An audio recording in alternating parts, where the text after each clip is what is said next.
1,35,000 matric ton तेल हमारे भारत में आया है। कैसे आया? स्टेट ऑफ होमरोज से।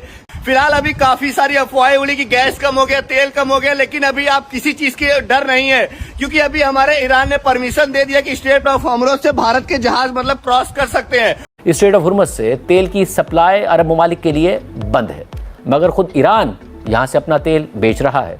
और आपने देखा VLCC very large crude oil carrier, इसमें तेल लद के हमारे भारत में आया है। अभी मैं आपको लिख के दे देता हूँ, आने वाले 10 दिन के अंदर आप देखेंगे भारत में इतना ज्यादा तेल हो जाएगा, क्योंकि अभी क्या हुआ है, गैस के जहाज भी भारत में आने चालू हो चुके हैं। ईरान ने सारी परमिशन दे दी है। उससे पहले ईरान, उनके फॉरेन मिनिस्टर जो हैं हिंदुस्तान के एस जयशंकर, उन्होंने ईरान के फॉरेन मिनिस्टर डॉक्टर वो नहीं है, अब्बास अरक्ची जो है। और अब खबर सामने आई है कि भारतीय रिफाइनरीज ने 3 करोड़ बैरल्स। आज इंडिया के प्राइम मिनिस्टर नरेंद्र मोदी ने भी फोन उठा के और ईरान के सदर मसूद पेशकियां से बात कर ली है। तल्लुकात होते हैं बराबरी की सतह पर। आपके घर दाने हो, आपके एक हाथ में कशकोल हो और एक हाथ में दूसरा उसके हाथ में दिया हो, तल्लुकात नहीं होते। आपको याद होगा कामरान शाह साहब, जनरल बाजवा साहब की एक ब्रीफिंग थी। पहले ही यहां से चीन का तेल गुजर रहा था, अब कहते हैं कि रशिया से रिलेटेड कमर्शियल शिपिंग भी यहां से गुजर रही है। बांग्लादेश ने परमिशन ले ली, उसका तेल भी गुजर रहा है। लेटेस्ट इसमें इजाफा हिंदुस्तान का हुआ है। वो अल्लाह की फौज साबित हो गए यार डूब मरने का मकाम है सबके लिए, डूब मरने का। हम सबको चुल्लू भर पानी लेना चाहिए और डूब मरना चाहिए, जो फतवे खाली देते रहे सारी जिंदगी। मेरी 35 साल सर्विस हो गई है, मैं एक आर्मी का चीफ हूं और मैं अच्छा लगता हूं कि हर मुल्क जाके पैसे मांग रहा होता हूं। सही है। और तुम लोग इधर बैठ के मोहम्मद बिन कासिम और सुल्तान महमूद गजनवी बन रहे हो। जब वक्ते क़याम आया तो वो खड़े हो गए और हम नादान गिर गए सजदे में जब वक्ते क़याम आया। इंडिया की एनर्जी सिक्योरिटीज को लेकर एक बहुत बड़ी खबर आ रही है। ग्लोबल टेंशन्स के बीच भारत ने अपनी डिप्लोमेसी से एक बहुत बड़ा मास्टर स्ट्रोक मारा है। पीएम मोदी ने हाल ही में ईरानियन प्रेसिडेंट से फोन पर बात करी और रिजल्ट आपके सामने है। एक जायंट इंडियन शिप जो 1,35,000 टन एलपीजी और क्रूड ऑयल से लोडेड है, सेफली भारत पहुंच चुका है। इतना ही नहीं, ऐसे कई और शिप्स लाइन में आने वाले हैं जो गैस और ऑयल को लेकर आ रहे हैं। जब दुनिया एनर्जी क्राइसिस से जूझ रही है, तब भारत ने अपने रास्ते क्लियर कर लिए हैं। इसके पीछे हमारे foreign minister doctor S Jaishankar की स्मार्ट स्ट्रेटेजी का बड़ा हाथ है। उन्होंने ईरान के फॉरेन मिनिस्टर से बात करी और ये इंश्योर किया कि इंडियन वेसल्स को स्ट्रेट ऑफ होर्मुज़ से निकाले जाए और कोई दिक्कत ना आए उनको। ये रास्ता जियोपॉलिटिकली बहुत सेंसिटिव है, पर इंडिया की गुडविल ने ये काम कर दिखाया है। पिछले कुछ दिनों में एलपीजी सप्लाई को लेकर थोड़ी टेंशन थी, पर अब बैक टू बैक शिपमेंट से डोमेस्टिक सप्लाई बूस्ट होगी और प्राइस कंट्रोल में रहेंगे।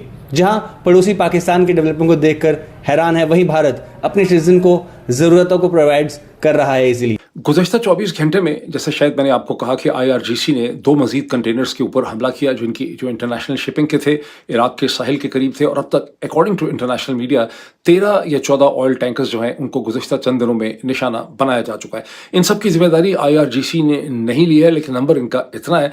इसका जो इफेक्ट निकला है अब तक वो ये नहीं है कि स्ट्रेट ऑफ होर्मुज़ मुकम्मल तौर पर बंद हो गई है। कहते हैं वैसे तो 17 मिलियन बैरल्स की रोज़ाना उसमें से कमी आई है, लेकिन इसके बावजूद स्ट्रेट ऑफ होर्मुज़ से अब तेल गुजरने लगा है। यानी स्ट्रेट ऑफ होर्मुज़ जो है वो अब रेगुलेट हो गई है, वो अब बंद नहीं हुई, वो कंट्रोल्ड हो गई है। उसका सारा का सारा कंट्रोल जो है वो ईरानियन रेवोल्यूशनरी गार्ड या ईरानियंस के हाथ में चला गया है। पहले ही यहाँ से चीन का तेल गुजर रहा था, अब कहते हैं कि रशिया से रिलेटेड कमर्शियल शिपिंग भी यहाँ से गुजर रही है। बांग्लादेश ने परमिशन ले ली, उसका तेल भी गुजर रहा है। लेटेस्ट इसमें इजाफा हिंदुस्तान का हुआ है। अखबारी जो रिपोर्ट्स हैं उससे अंदाजा लगता है कि पाकिस्तान के लिए भी यहाँ से सारी की सारी परमिशन है। कम से कम सोशल मीडिया पे जो स्टेटमेंट्स हैं उनको देख के ऐसा ही लगता है। सो बांग्लादेश का तेल, चीन का तेल, Russian related commercial merchandise, Hindustan भी इसमें शामिल हो गया है। इसमें और भी ममालिक शामिल होते चले जाएंगे।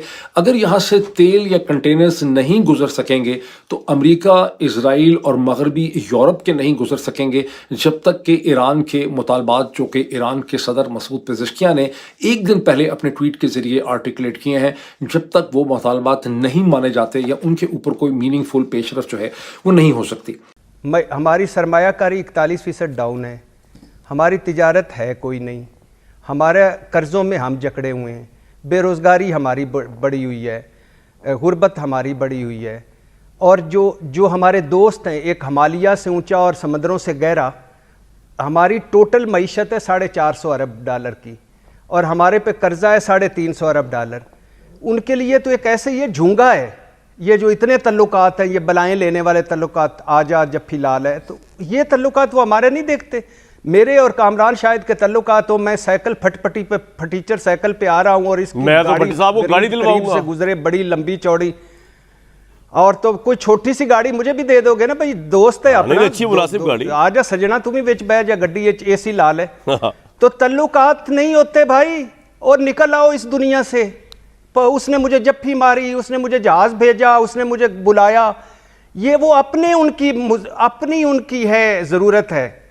आप मेरे प्यारे भाइयों निकलो इस बात से। हम उनसे क्या लें? तल्लुकात बड़े अच्छे, चीन के लिए क्या है यार, ये सिर्फ कामरान भाई रुकिएगा, चीन के लिए क्या है कि हमें हमारा कर्जा उतारने के लिए। सऊदी अरब की एक आयल की कंपनी है, 2021 में उसका जो मुनाफा आया था वो हमारे कर्जे से ज्यादा था, तो वो एक मुनाफा ही एक साल का हमें दे देते तल्लुकात होते। तो देखिए, तल्लुकात होते हैं बराबरी की सतह पर।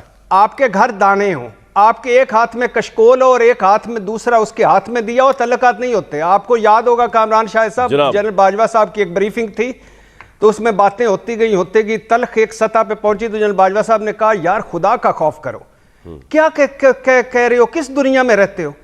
मेरी 35 साल सर्विस हो गई है, मैं एक आर्मी का चीफ हूं, और मैं अच्छा लगता हूं कि हर मुल्क जाके पैसे मांग रहा होता हूं। सही है। और तुम लोग इधर बैठ के मोहम्मद बिन कासिम और सुल्तान महमूद गजनवी बन रहे हो। आज इंडिया के प्राइम मिनिस्टर नरेंद्र मोदी ने भी फोन उठा के और ईरान के सदर मसूद पेशकियां से बात कर ली है।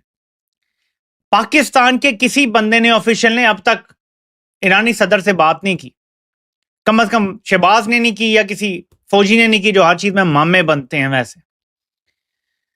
तो मैं सोच रहा था यार कि ईरान के 10% ही अगर बहादुरी इनमें होती तो जरूरत ही नहीं थी किसी की कुछ करने की। देखिए, एटमी हथियार वो चीज है आपके पास कि कोई अगर ये सोचता है ना कि हम आपके 90% हथियार तबाह कर देंगे आप पे हमला करके, और 10% भी बच गए तो आप क्या क्या तबाह कर सकते हैं उससे, इमेजिन करें। किसी भी न्यूक्लियर आर्म्ड कंट्री को बहुत बड़े अटैक का खतरा कभी नहीं होता। हाँ, बॉर्डर स्कर्मिशेस इंडिया के साथ चल रही हैं, लेकिन मेरा यह मानना है कि 1998 के बाद इंडिया और पाकिस्तान की किसी भी बड़ी जंग होने का खतरा खत्म हो चुका है। कारगिल में क्या कुछ नहीं हुआ, क्या उसके बाद कोई बड़ी जंग हुई? क्योंकि एटमी कुव्वतें दोनों मुल्क बन चुके थे, तो बड़ी जंग नहीं हो सकती थी। कारगिल की वही जंग थी जो कारगिल के पहाड़ों पे लड़ी गई, सियाचिन, कारगिल और सारे जो पहाड़ है वहां पे कश्मीर के, वहां पे लड़ी गई, लेकिन वो मेन लैंड पे नहीं आई जंग। तो ये समझ लें कि पाकिस्तानी जर्नैलों में अगर हिम्मत होती, नंबर 1, या ये बाल के पुजारी ना होते, जो आपको वक्त के साथ साथ पता चलेगा कि ये एक खास ओहदे के बाद बाल के पुजारी बन जाते हैं। इस बात पे गौर करें, दुनिया बाल के पुजारी चला रहे हैं, कुरान में बाल का लफ्ज तलाश करें। अल्लाह मुझे माफ करे, गलती ना हो, आई थिंक हजरत इलियास अलैहिस्सलाम के जमाने में बाल की पूजा जो है वो हो रही थी।